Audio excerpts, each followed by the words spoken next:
Tinggal seminggu lagi, 7 hari lagi paling lama Mahkamah Konstitusi harus membacakan putusan terkait sengketa Pilpres yang diajukan oleh 01 maupun 03 di Mahkamah Konstitusi. Jangan lupa, saudara-saudara, sahabat-sahabat sekalian, jangan menjadi lupa tentang adanya persidangan di Mahkamah Konstitusi karena asik menikmati kue lebaran. Nikmat memang liburan kita, luar biasa Indonesia. Tetapi kita kembali kepada persoalan negara. Tinggal sedikit lagi, waktu yang tersisa. Saya tidak tahu apakah hakim-hakim Mahkamah Konstitusi melupakan kewajibannya membahas tentang persidangan-persidangan dan pembuktian-pembuktian tentang sengketa Pilpres, ataukah memang para hakim ini sudah punya kesimpulan dan putusan sehingga tinggal membacakan saja nanti. Saya tidak ngerti. Tetapi waktu yang sangat sedikit ini, tersisa tinggal hanya 7 hari lagi. Sekarang tanggal 15, artinya paling lama tanggal 22. Mahkamah Konstitusi harus membacakan putusannya terkait permohonan sengketa Pilpres oleh 01 dan 03. Nah, kira-kira apa yang akan terjadi nanti? Kalau merunut kepada peristiwa yang terjadi di persidangan, saya secara pribadi menyatakan bahwa agak pesimis kalau hakim Mahkamah Konstitusi akan membacakan putusannya mengabulkan permohonan 01 maupun 03. Mengapa saya pesimis? Saya mengikuti persidangannya, memang kalau bicara tentang pembuktian-pembuktian agak kurang mendukung pembuktian yang diberikan oleh 01 maupun 03. Tetapi kurangnya pembuktian ini bukan berarti bahwa Mahkamah Konstitusi tidak punya mata dan tidak punya telinga di luar. Seharusnya para hakim Mahkamah Konstitusi juga punya data informasi dari luar, dari internal Mahkamah Konstitusi terkait pemilu yang telah terlaksana. Sekarang saya mengajak masyarakat kita untuk kembali fokus kepada persoalan negara. Apa yang harus kita lakukan ketika nanti Mahkamah Konstitusi menyatakan menolak permohonan yang diajukan oleh 01 dan 03. Dan apa yang akan terjadi kalau ternyata Mahkamah Konstitusi memutuskan mengabulkan permohonan 01 dan 03. Apabila dikabulkan, tentu konsekuensinya akan ada pemilu ulang. Tetapi kalau ditolak, apakah akan ada pergerakan masyarakat untuk melawan keputusan ini? Ataukah akan ada gelombang aksi penolakan terhadap putusan ini? Ataukah akan ada gelombang massa untuk mendongkel Jokowi dari kursi kepresidenan? Ataukah akan ada gerakan massa untuk mendorong DPR mengajukan hak angket dan meneruskan persoalan itu hingga tuntas nantinya?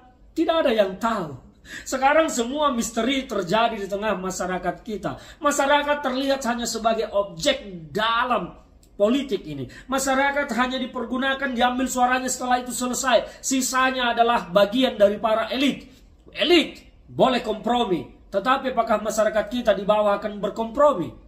Yang saya perhatikan, gejolak, konflik di tengah masyarakat kita tentang perbedaan pilihan ini tidak pernah berakhir dan tidak pernah selesai, dan bahkan terus menjadi sebuah kebencian, kemarahan, permusuhan di tengah masyarakat kita. Sementara pihak elit nanti dengan mudahnya akan berpelukan dan kemudian berbagi-bagi apa yang bisa dibagi. Kita melihat 2019 bagaimana kerasnya pertempuran politik antara Jokowi dan Prabowo yang diakhiri dengan berangkulannya Prabowo dengan Jokowi dengan alasan rekonsiliasi demi bangsa. Ini adalah sebuah narasi yang dibangun untuk membenarkan peristiwa bergabungnya Prabowo menjadi pembantu Jokowi. Dan sekarang Prabowo pun telah ditetapkan Komisi Pemilihan Umum sebagai pemenang Pilpres. Hanya tinggal menunggu putusan Mahkamah Konstitusi. Saya kembali kepada pokok persoalan tadi.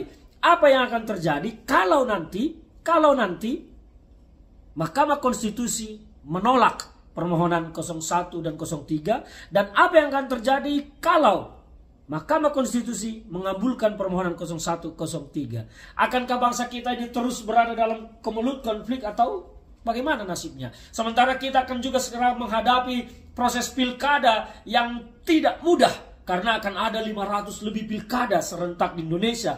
Memilih bupati, memilih wali kota, dan juga memilih para gubernur. Luar biasa besarnya. Jadi ini akan menjadi masalah tersendiri bagi bangsa kita yang menurut saya dampak terbesarnya adalah tentang persoalan ekonomi kita. Kita akan menjadi negara yang terlambat untuk terus membangun. Karena apa? Waktu akan habis hanya untuk konsolidasi para elit. Waktu akan habis untuk konsolidasi kekuasaan. Waktu akan habis untuk berbagi-bagi posisi tempat di mana para elit akan ditempatkan. Dan rakyat tertinggal untuk diurus. Akhirnya apa? Masyarakat hanya akan merasakan diurus negara cuma 2 tahun saja. Selebihnya konsolidasi 1 tahun, ngurus rakyat 2 tahun, dan 2 tahun berikutnya sudah kembali mempersiapkan pemilu yang akan datang lagi 2029. Inilah yang membuat kita selalu menjadi terlambat untuk maju. Negara kita terlambat untuk mengurus rakyatnya. Itulah pentingnya kita sekarang bagaimana memperbaiki situasi demokrasi kita dengan merubah tata cara demokrasi kita tidak terlalu liberal seperti ini.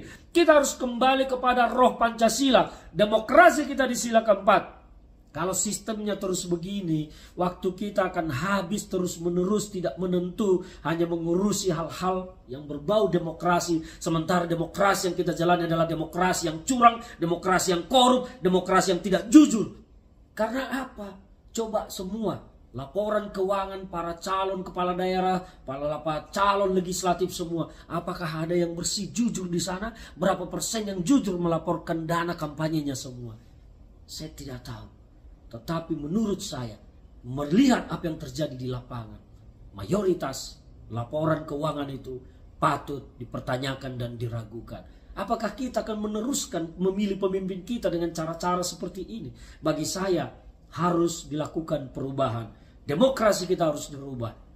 Pemilu dengan sistem proporsional tertutup adalah pilihan terbaik untuk memilih calon anggota DPR. Dan cara kita memilih pemimpin harus diperbaiki. Pilkada serentak, pilkada pemilihan langsung itu juga menurut saya harus dihapus.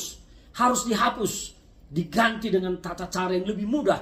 Karena pemerintahan kita adalah presidensial, bukan negara federasi.